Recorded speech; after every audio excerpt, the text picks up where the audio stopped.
Assalamualaikum warahmatullahi wabarakatuh. Kami dari kelompok 2 pada mata kuliah STEM akan menggarap proyek terkait dengan roket air. Berikut merupakan video cara pembuatan, langkah-langkah, serta kaitannya dengan STEM dan juga materinya yaitu berupa tekanan hidrostatis. Selamat menyaksikan.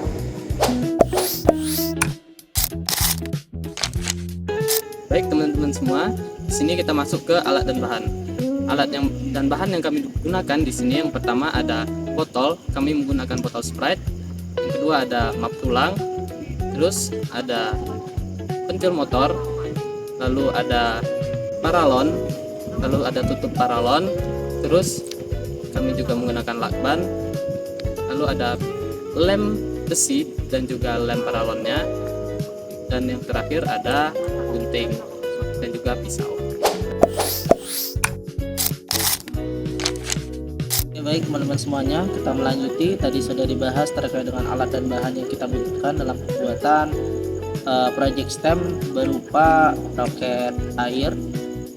Untuk tata cara pembuatannya, yang pertama itu di botolnya terlebih dahulu, dimana kita menggunakan botol Sprite ya. Botol Sprite yang kita lakukan pertama itu adalah memotong sisi-sisi dari botol Sprite. Gunanya untuk apa? Agar kita bisa bikin sayapnya gitu kan. Jadi dipotong dulu sisi-sisinya, baru nanti diselipkan sayapnya. Untuk sayap sendiri itu terbuat dari map tulang. Jadi kita cetak dulu nanti di map tulangnya, baru kita potong-potong. Satu buah botol itu harus punya 4 sayap biar seimbang. Jadi 4 sayap ini kita pakai map tulang. Jadi dicetak, digunting, kalau sudah ditempelkan berdasarkan sayatan kita di botol tadi, itu usahakan sayatannya itu tipis biar airnya tidak bocor nanti, dan juga sayapnya itu berlapis-lapis ya gitu kan. Jadi kalau memang dibutuhkan satu botol untuk 4, kalau bisa satu sayapnya itu dilapis 2 atau 3 kan, seperti itu sumbernya dari tulang. Selesai dari situ kita lem pakai lakban.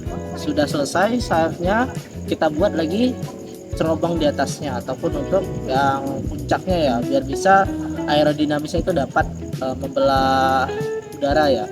Dimana kita buat juga kerucut dari map tulang, kita buat kerucut. Akan tetapi sebelum kita tempel ke botol, nah kita harus tempel dulu tuh sebuah batu yang memang agak berat, agar dia gak terlalu ringan gitu. Jadi arahannya pas sesuai dengan yang kita arahkan nanti pada saat terbang. Jadi tempel batu dulu, baru kita buat kerucut dari map tulang, kita tempelkan. Ini kan bawah botol ya, ini yang biasa tempat kita minum ya, sayapnya di sini. Jadi batunya kita tempel di sininya botol, baru pasang kerucut seperti itu dari map tulang. Kalau sudah kita lem lagi, maka untuk di botol sudah selesai. Lanjutannya itu kita buat pompanya lagi. Pompanya kita menggunakan paralon. Jadi paralon kita gunakan kurang lebih 1 meter panjangnya, dimana 1 meter ukuran itu cari yang paling kecil agar bisa masuk ke botolnya. Kalau sudah, nanti paralon itu kita beli juga tutup paralon yang bersesuaian. Ditutupnya itu dilobangin dulu pakai pisau, pakai gunting, agar nanti pentil motor masuk ke sana. Nah, pentil motor masuk ke situ, baru tempelin ke paralonnya. Jadi memang itulah yang menjadi dorongan udara yang masuk ke botol nanti agar dia bisa terbang. Udah tertempel tuh untuk pentil motor dan juga tutup paralon, baru tutup paralonnya kita tempelkan lagi ke paralon yang akan kita gunakan. Oke, catatan kalau memang masih kebesaran paralonnya, kalau bisa kita amplas ya biar halus ya. Kita amplas agar mudah masuk ke botolnya. Usahakan paralon yang masuk ke botol itu harus melebihi bahan bakarnya. Nanti kan bahan bakarnya kita pakai air ya, air mentah kita masukin ke botolnya. Jadi pada saat dimasukin ke botol airnya, usahakan nanti pipanya itu di atas airnya. Kalau airnya segini, otomatis pipanya harus panjang, harus lebih dari itu, biar memang udaranya maksimal masuk, dorongannya juga lebih kuat nantinya. Nah, kalau botol sudah, paralon sudah, maka alat tersebut siap digunakan. Bagaimana caranya? Kita ngisi dulu bahan bakarnya, kita isi dulu air pada botolnya. Setelah kita isi seperempat ataupun lebih dari seperempat dari botol itu tidak masalah ya, yang penting tidak lebih tinggi dari pipa. Sudah kita isi, baru kita masukkan ke pipa, baru kita pakai pompa air. pakai pompa sepeda ya. Pompa sepeda tempelkan di pentil motor yang ada di ujung paralon. Kita arahkan sudut 45 kurang lebih. Kita pompa, kita isi air, baru roket tersebut dapat terbang meluncur karena mendapatkan tekanan hidrostatis yang bersumber dari pompa sepeda yang kita gunakan dengan bahan bakarnya berupa air. Nah, jadi mungkin itu teknis cara pembuatan dan juga mungkin gambaran kasar ya bagaimana nanti alur gerak dari roketnya. Baiklah, di sini saya akan menjelaskan mengenai konsep dari tekanan hidrostatis. Tekanan hidrostatis adalah suatu tekanan yang ditimbulkan oleh zat cair yang bersifat diam terhadap suatu titik dalam keadaan tertentu. Tekanan ini terjadi karena adanya pengaruh dari gaya berat akibat adanya gravitasi. Yang artinya semakin dalam suatu cairan tersebut, maka tekanannya akan semakin besar. Nah, konsep dari tekanan hidrostatis dapat dijelaskan menggunakan rumus, di mana rumusnya V sama dengan Rho kali G kali H. V adalah tekanan hidrostatis, Rho adalah massa jenis zat cair, G adalah percepatan gravitasi, dan H adalah kedalamannya. Nah, dari rumus itu kita dapat mengetahui bahwa tekanan hidrostatis itu dipengaruhi oleh 3 faktor, yaitu pertama massa jenisnya, kemudian percepatan gravitasi, dan kedalamannya. Nah, dengan memahami adanya konsep dari tekanan hidrostatis, kita dapat mengaitkannya dengan STEM, mulai dari sains, teknologi, engineering, dan matematika.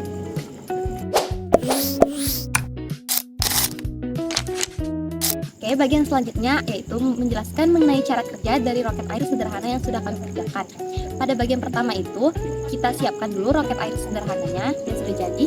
Selanjutnya, roket air sederhana diisi 1/3 air, yang dimana air di sini bukan berfungsi hanya sebagai isiannya saja, yang dimana air di sini berfungsi sebagai massa yang akan didorong untuk menghasilkan gaya dorong. Dalam konsep sains, ini berkaitan dengan materi, studi tekanan pindah, dan hukum 3 Newton.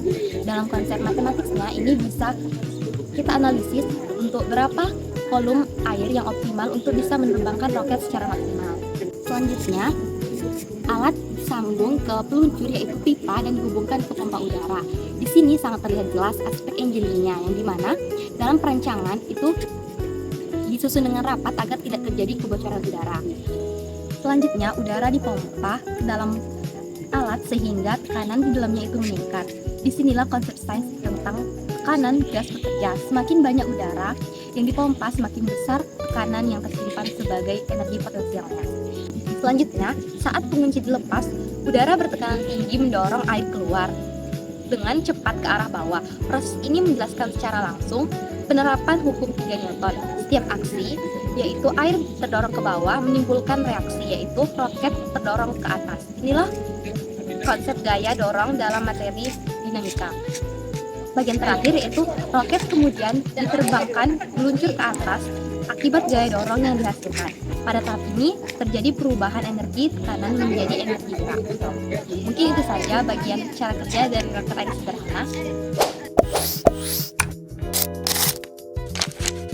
Baiklah, di sini saya akan menjelaskan mengenai penerapan STEM untuk roket air yang telah kami buat dan kami uji cobakan. Nah, seperti yang kita tahu, STEM itu terdiri dari 4 bidang ilmu, ada sains, teknologi, engineering, dan juga matematik. Nah, penerapan dari sains atau IPA di dalam roket air kami itu dari hukum 3 Newton tentang aksi dan reaksi dan juga dari tekanan hidrostatis. Nah, untuk hukum 3 Newton tentang aksi dan reaksi ini adalah ketika udara masuk ke dalam pompa air tersebut, maka tekanan air di permukaan itu akan menjadi tinggi. Nah, hal ini menyebabkan air akan secara cepat keluar melalui bagian tutup botol atau bagian bawah. Nah, reaksi yang diberikan oleh roket air adalah dia akan meluncur ke atas ke arah berlawanan. Kemudian, untuk penerapan tekanan hidrostatis itu adalah ketika udara masuk ke dalam roket air, maka air akan menyebarkan udara tersebut secara rata, baik ke dinding-dinding botol maupun ke bagian bawah botol. Hal inilah yang menyebabkan adanya gaya dorong dari air untuk keluar dari roket air tersebut, sehingga roket air dapat meluncur ke udara. Baiklah, selanjutnya itu bidang ilmu yang kedua itu adalah teknologi. Nah, di sini kami menggunakan pompa untuk roket air tersebut, sehingga akan mengubah energi gerak ketika kita memompa menjadi energi potensial gas. Kemudian kami juga menggunakan sebuah katup di paralon yang akan menyimpan udara maksimum sebelum roket air tersebut terbang ke udara.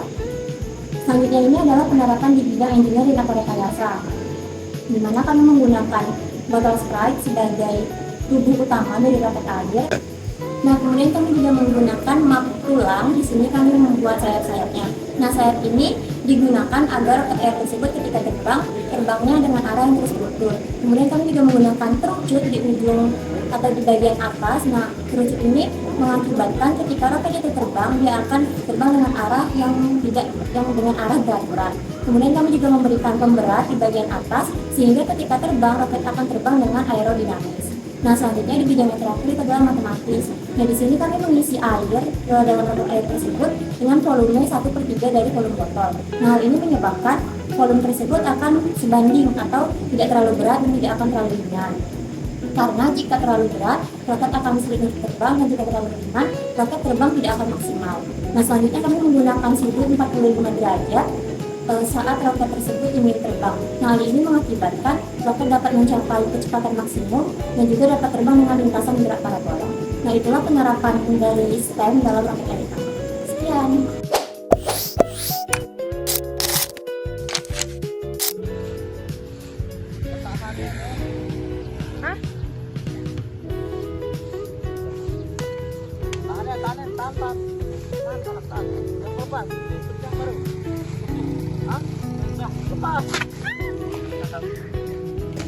Baik, mungkin itu video dari kami.